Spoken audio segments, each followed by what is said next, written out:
What's up, everybody? This is James again, broadcasting from my favorite spot, the couch, where I've been for the last 2 weeks. So, as of yesterday, I went over the 2 week mark post surgery. So, yay for me. I realized when I did the last video, after looking at it again, that I forgot to mention two things. Number one, I was intubated.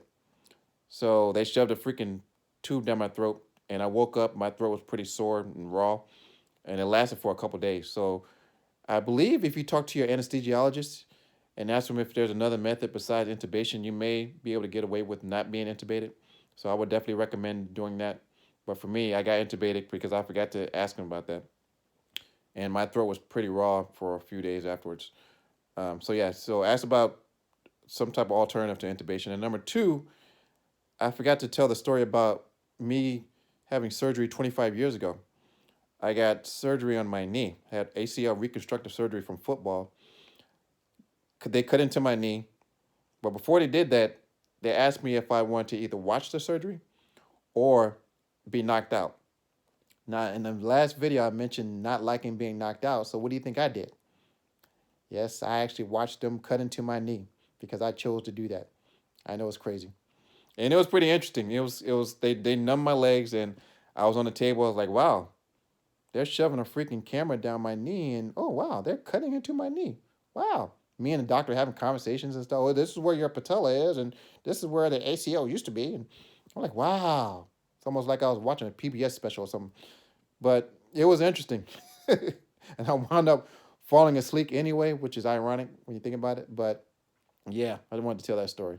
I didn't have that option this time. I actually wanted to see what they were going to do in this surgery, but I didn't get that option. But anyway, yeah. So, days after the surgery, it's been 2 weeks. First off, I want to talk about the medications. So, I already had Norco, which is hydrocodone pain meds. I had a prescription for that. Made sure I picked it up before the surgery, and the doctor had told me to take it once I start feeling any tingling in my fingers, which basically indicate that the the nerve block was wearing off, and basically the pain would come back. So it started or I started getting that tingly feeling in my fingers about 12 hours after the surgery, which is about average in between 12 and 28 hours, or excuse me, 12 and 24 hours is the Norco, the nerve block wearing off, 12 to 24 hours. So the nerve blocks started wearing off. I started getting that tingly feeling in my fingers. This is around midnight.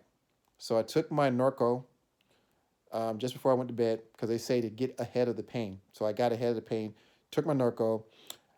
I didn't want to wake up in the middle of the night in excruciating pain, but I wound up waking up anyway. But it wasn't that bad.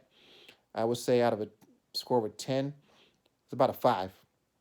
So it probably would have been worse than that if I hadn't taken a Norco. So I'm glad I took the Norco. Uh, I took the Norco for about 2 days, every 2 hours, or excuse me, every 6 hours. Sorry, every 6 hours. So I took the Norco every 6 hours. Um, but after the second day, I was like, I'm having some issues, and one of the issues that they were talking about was constipation. So yeah, I was like, damn, it's been a while since I went to the bathroom, so I stopped taking it because of that. I had a stool softener, which they also recommended that. I had a stool softener, so I'm glad that got that. So in addition to the constipation, I was getting some heartburn from the Norco, and I started feeling a little shaky. So yeah, I got some symptoms from that, and I had to stop taking it. And I transitioned over to Tylenol, and I took extra drink Tylenol for the first week. It was basically Norco for a few days, and then I took Tylenol. But then into the second week, the pain wasn't that bad as much as I felt a need for medication for, so I stopped taking it about 4 days ago. My pain management now has been strictly ice. So any pain medication related to the surgery, I'm no longer taking. I'm no longer taking the stool softener, and the only thing I'm taking right now is a supplement called Cerelace that helps with recovery. So Cerelace is you might want to look into that Cerelace. So that's pain. Oh, excuse me, that's medication. Pain. Like I mentioned, the pain was about I went as high as about a 6, or about a 5, but then it got to a 6 about the second day. Measurement with pain meds, like I said, and ice. But into the second week, I started the pain started really going down. I really haven't had that much pain in the last few days. So the last time I took meds was about 4 days ago, and I've been strictly just doing ice only. And the last few days, it's gotten about as high as a two. So I haven't had that much pain, which is good. Even in the middle of the night, I haven't really been struggling with sleeping because of pain. The only thing that's really been an issue has been more about positioning. Speaking of positioning, on the couch where I've been sleeping. Been sleeping on the couch the last couple weeks. Um, I've gotten used to my position on the couch. I was first of all, you definitely got to have a recliner. I have a recliner. Definitely recommend that. Um, so I've been laying on the couch in my reclined position, but I've been kind of slowly transitioning to a fetal position, pretty much the kind of position I'm in when I normally sleep. So I think my body is getting used to um, not only the discomfort of being in a splint, uh, but also just laying on the couch. I've been doing it for 2 weeks. So I got up the first week, I would say I got up every 3 hours. Second week, every 4 hours, 4 to 5 hours. In other words, I think my body's getting used to everything. So I recommend a recliner or a wedge pillow. So if you get a wedge pillow that you can prop yourself up on, um, I definitely recommend that. I tried it. It worked for a few hours, but then for some reason I woke up in the middle of the night. I couldn't do it again. My body just was not used to it, to the wedge pillow. So I came back down on the couch. It might be because I'm tall. I'm 6'2", but I still recommend getting a pillow like that, either on a recliner or a pillow, wedge pillow. Um, so this splint or whatever you want to call it, splint. I think it's called splint. It's pretty basic. I don't know if you can see it right there. It's kind of what you would get at CVS, and I'm kind of surprised at what I got because I be looking at some of these videos and I see people with splints and they all up in splints that look all jacked up with, Velcro and it's thick and looks like you got straps and looks like something out of a freaking RoboCop movie or something.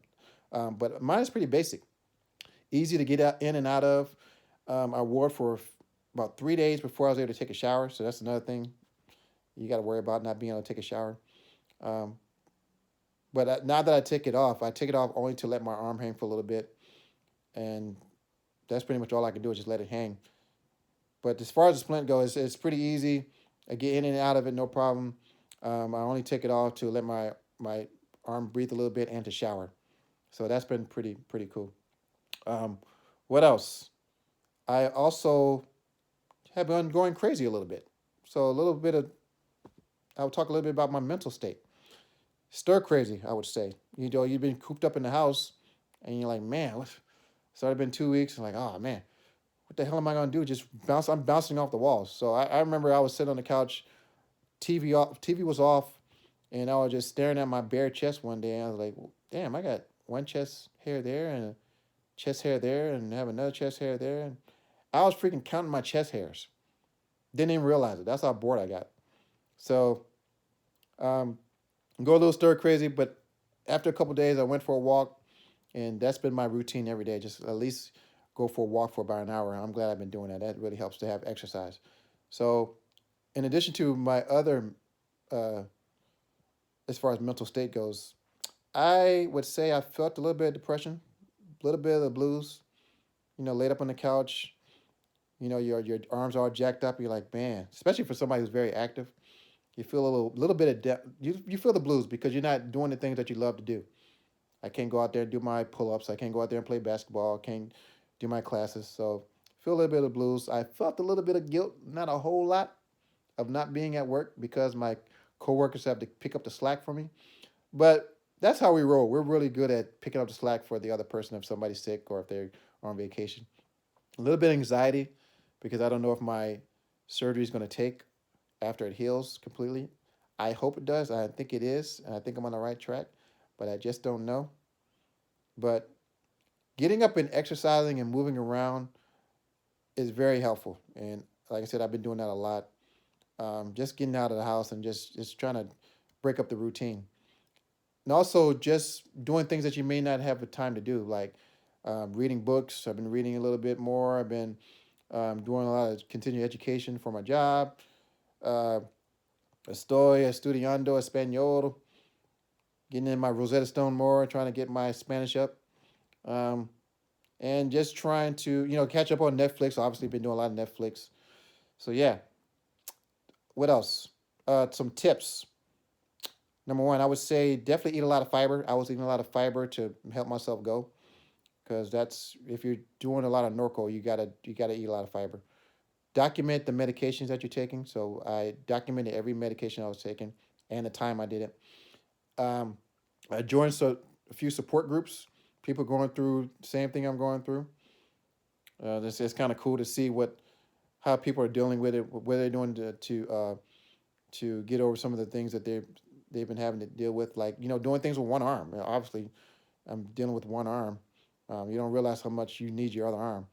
Um, and it's kind of cool to see what people are doing in the future. Right now I'm in the second week, but there's other people who's already gone through what I've been through. And they're at the 6th week. Some people at the 1 year out, and it's kind of cool to see what they're reporting. So hopefully I can get some good news like a lot of those guys have been giving me. Um, so yeah, and other than that, I think in the 2 weeks I've been having the surgery, I've had the surgery. I think it's been pretty good. I think I'm on an up and up. I hope I am, but we'll see. I have my first follow up on Monday the 24th. So I plan on doing a video about that. Hopefully I can do uh, physical therapy and just keep going on the right track. So um, I think that's it. So yeah, I would say the 2 weeks I've been sitting up here and post surgery, thumbs up so far. All right. We'll see what happens after I talk to my doctor on the 24th. So peace. Talk to you soon.